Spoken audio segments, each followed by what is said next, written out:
Hi everyone, मेरा नाम शांगी है।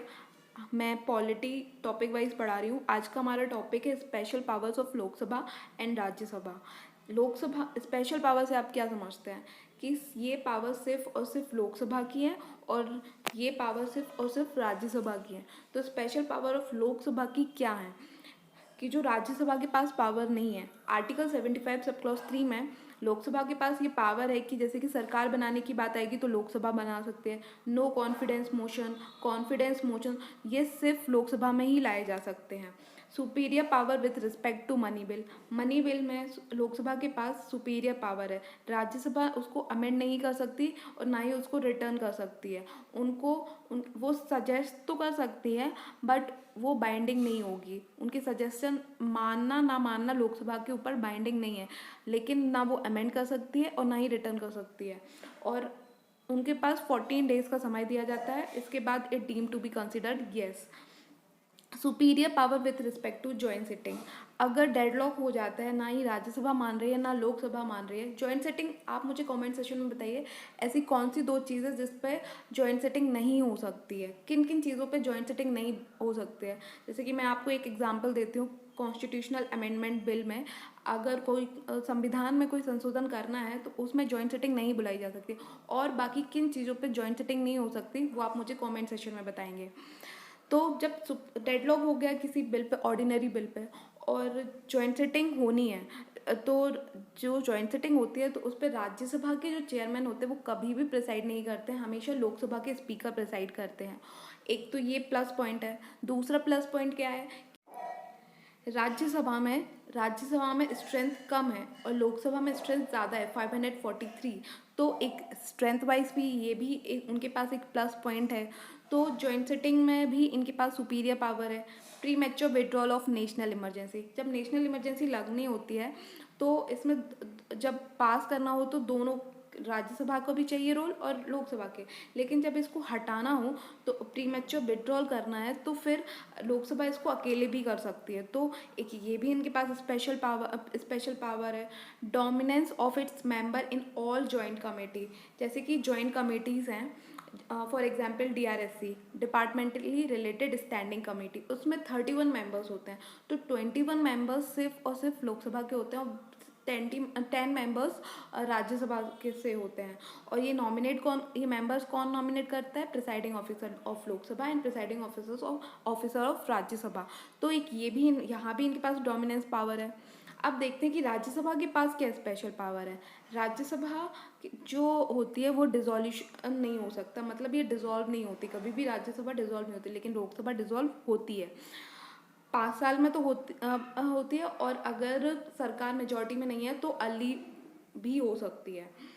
टेन्योर ऑफ इंडिविजुअल एमपी का लोकसभा में टेन्योर कितना होता है, 5 साल। वही राज्यसभा में क्या होता है, 6 साल।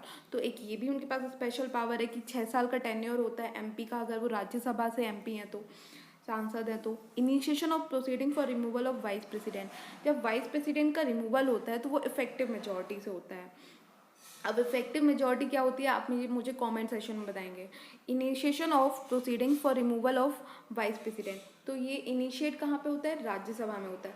जब राज्यसभा इसको इफेक्टिव मेजॉरिटी से पास कर देती है तब लोकसभा इसको सिंपल मेजॉरिटी से पास करती है। लेकिन ये इनिशिएट कब होगा, राज्यसभा में ही होगा, लोकसभा इसको इनिशिएट नहीं कर सकते। तो ये स्पेशल पावर है।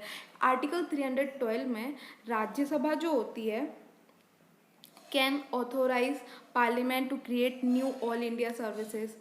जो जैसे कि कॉन्स्टिट्यूशन में लिखा है कि आर्टिकल 312 में कि जैसे कि ऑल इंडिया सर्विसेज क्रिएट करनी है तो राज्यसभा पार्लियामेंट पहले इसको ऑथराइज कर सकती है पार्लियामेंट को।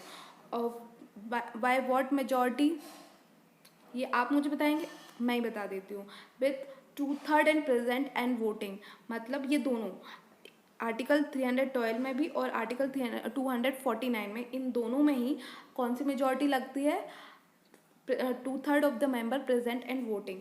और Rajya Sabha can authorise parliament to make law on state list subject, जब नेशनल इंटरेस्ट पे, स्टेट लेस के सब्जेक्ट में कोई मैटर पे, नेशनल इंटरेस्ट पे अगर स्टेट लेस में से कुछ लॉ बनाने हैं, जो स्टेट लेस के अंदर आते हैं, 7 शेड्यूल में जो तीन लिस्ट होती है, एक यूनियन लिस्ट होती है, एक स्टेट लिस्ट होती है, एक कॉन्करेंट लिस्ट होती है। तो जो जब स्टेट लिस्ट में से बात कुछ लॉ बनाने की बात आती है तो राज्यसभा इसको ऑथराइज करती है, इसको पास करती है by 2/3 of the member present and voting. इसके बाद फिर पार्लियामेंट उस पर कानून बनाती है। तो ये भी इसके स्पेशल पावर है राज्यसभा। इसको लोकसभा ऑथोराइज नहीं कर सकती, पहले राज्यसभा उसको ऑथराइज करेगी, इसके बाद दोनों मिलकर उस पर कानून बनाएंगे।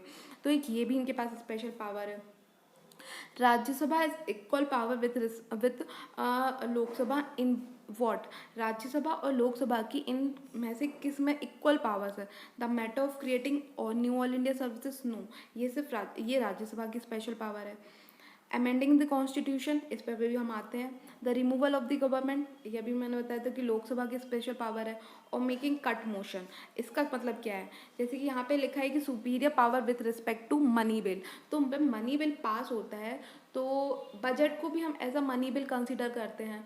तो जब बजट पास होता है तो उसमें पास होने में 2 महीने लग जाते हैं, तो उस पर वोटिंग ऑन डिमांड भी होती है, कट मोशन भी होते हैं। तो ये सब कहाँ पे होते हैं? कट मोशन कहाँ लाया जाता है, वोटिंग ऑन डिमांड कहाँ लाया जाता है? ये सब लाया जाता है लोकसभा में, राज्यसभा में नहीं लाया जाता है। मनी बिल को हम बजट को मनी बिल भी कंसिडर कर सकते हैं। तो मेकिंग कट मोशन ये भी लोकसभा में आएगा। तो अमेंडिंग द कॉन्स्टिट्यूशन हमारा क्या हो जाएगा? आंसर हो जाएगा। यहाँ पे लोकसभा और राज्यसभा दोनों जब पास करती है स्पेशल मेजॉरिटी से, तब तब कॉन्स्टिट्यूशन अमेंड होता है। तो आंसर हो जाएगा B. That's all for today. अगर आपको मेरा सेशन अच्छे लग रहे हैं, लेक्चर्स अच्छे लगे हैं, तो प्लीज़ इसको लाइक करिए एंड सब्सक्राइब करिए। Thank you.